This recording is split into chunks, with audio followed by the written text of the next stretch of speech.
I don't care who you are. Life is going to knock you down. Listen to me, many of you right now, life's got you up against the rope, and you got to do me a favor. Like, you can't give up. You can't give in. Pain is temporary. Pain is your friend. Pain is going to take you to the next level. When you going through pain, I know what you feeling. I know exactly, because I've been there. I've done that. But you got to work through it.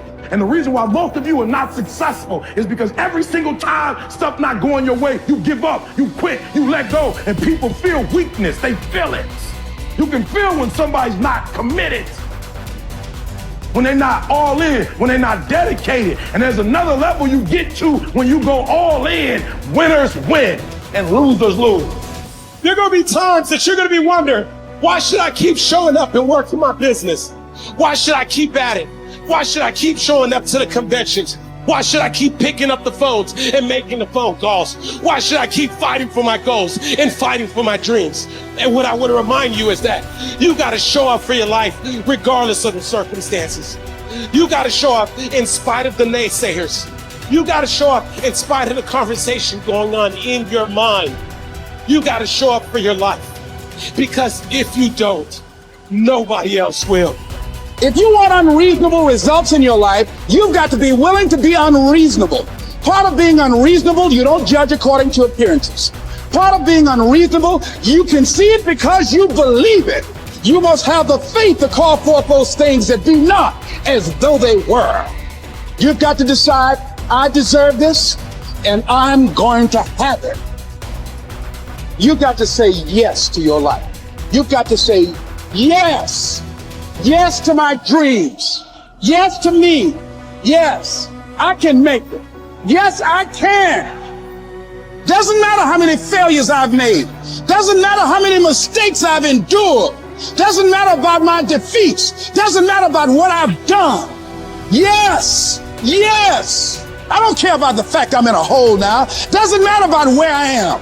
The last chapter to my life has not been written yet. If you judge me now, you'll judge me prematurely. I'm still in the process of transforming my life. I'm still in the process of becoming.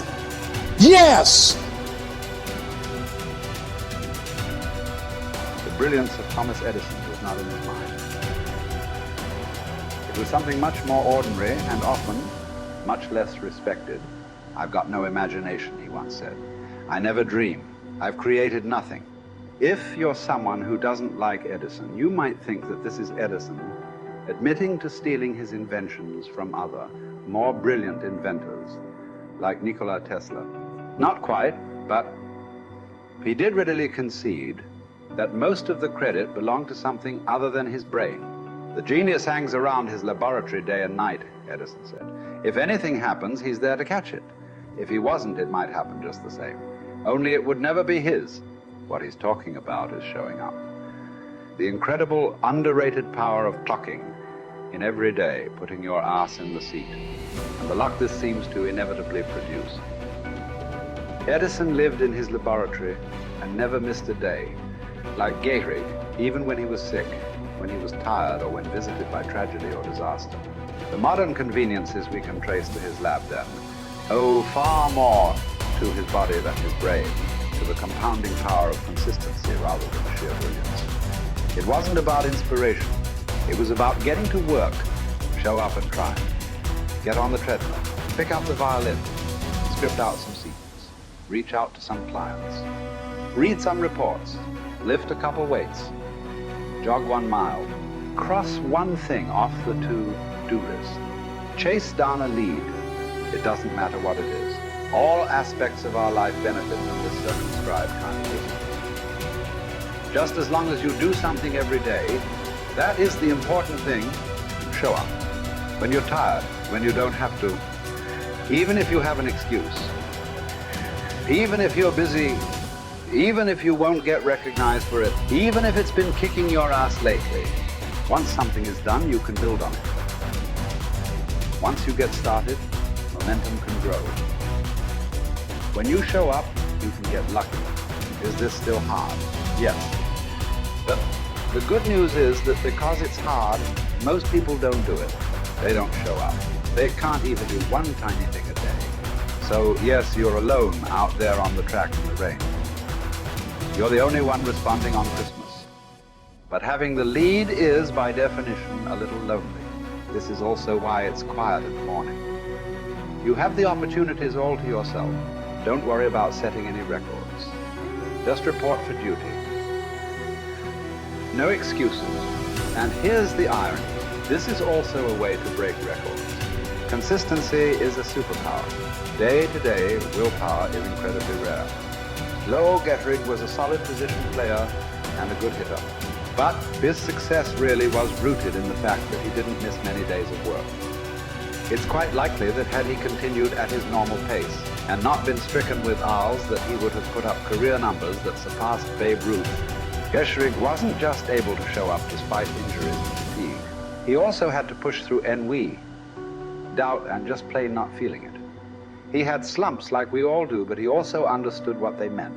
As a minor leaguer, he had struggled at the plate and thought about quitting. The Yankees' owner sent down a scout to walk Gehrig through the very basic math of a batting average. A good hitter hits 300, and hitting 350 is terrific. Hitting 400 is almost unheard of. What does that translate to? Missing on 6 tries out of 10. A hitter can also go days, weeks without touching the ball. That's what the scout told him. The most important thing a young ball player can learn is that he can't be good every day. You don't have to always be amazing. You do always have to show up. What matters is sticking around for the next at-bat. The ability to do that, coupled with the ability to endure what John Steinbeck called dogly days while writing Easter Eve. Those days when everything seems out of whack, when you're just not feeling it, when the distractions won't stop, is the first step to greatness, literally. You cannot be great without the self-discipline to do that. One thing a day adds up. Each day adds up. But the numbers are only interesting if they accumulate in large quantities.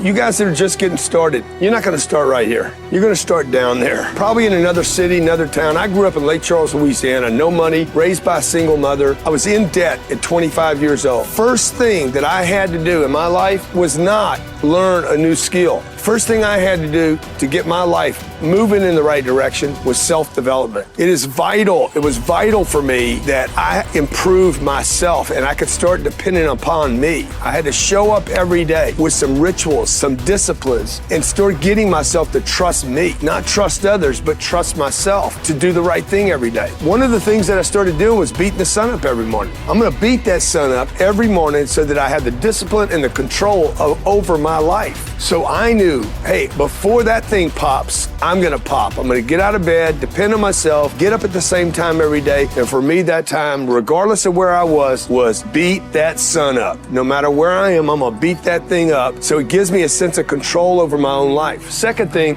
I had to start cleaning up my life and my friends and my environment. When I was younger, between 15 and 25, I was doing crazy stuff in my life. Wasting my weekends. I have the saying, weekends are for the weak. I was drinking, fooling around with a bunch of bad things, bad people. At 25 years old, I cleaned it all up. Quit going to those places. Quit hanging out with people that did not have ethics and discipline in their life. I wanted to build something in my life. I wanted to become someone. And to do that, to become someone in the eyes of the world, just beating that sun up every morning gives me the sense of accomplishment, that I did what I said I was going to do, that I woke up when I said I would wake up, and I start building respect for myself, start believing in myself so that I can go out into the world. And maybe today when I go into this meeting that I'm dressed for, they'll believe in me as much as I believe in me, and that'll show up in a contract, a deal, maybe even some money.